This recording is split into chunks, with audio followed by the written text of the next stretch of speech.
Hi friends, ఇప్పటిదాకా నేను డాన్సర్గా, ఆర్జేగా, వీజేగా, voice over ఆర్టిస్ట్గా, లిరిసిస్ట్గా ఇలా ఎన్నో చేశాను. ఇప్పుడు ఇంకోటి చేయబోతున్నాను. ఏంటో చెప్పనా? ప్రణితి, ఆల్రెడీ నీ చేస్తున్నావు కదా, ఇప్పుడు ఇది అవసరమా? అత్త, అవసరమా మనకిప్పుడు?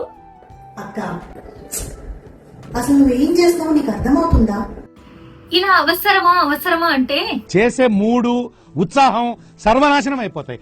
ఏ ప్రణవి, నువ్వు చెప్ప పెట్టకుండా ఏంటో ఏదో చేస్తున్నావే, ఏంటి అది చెప్పు. అక్క, నేనేదో విన్నా, నిజమేనా? ఇంతకీ మీ ప్రొఫైల్ యాడ్ అయ్యే విధంగా మీరు ఏం చేస్తున్నారు నాకు తెలియాలి, తెలిసి తీరాలి. ప్రణతి, ఏంటబ్బా ఇప్పుడు ఇదంతా? ప్రణవి, ఏం చేస్తున్నావు? నాకైనా చెప్పు. ఇగో, ఊరికి మీరు ఇట్లా అడిగారు అనుకోండి, నేను వెళ్ళిపోతా. అడుగుతున్నారు కదే, సమాధానం చెప్పకుండా అలా వెళ్ళిపోతావేంటి? ఒక రేంజ్ తర్వాత మన దగ్గర మాటలుండవు. A few moments later. నేను అదే అంటున్నా, నాకు అవసరమా అని. నేను చెప్తున్నాగా, నీకు అవసరమే. తగలబెట్టండి సార్ నిరంజన్ గారు.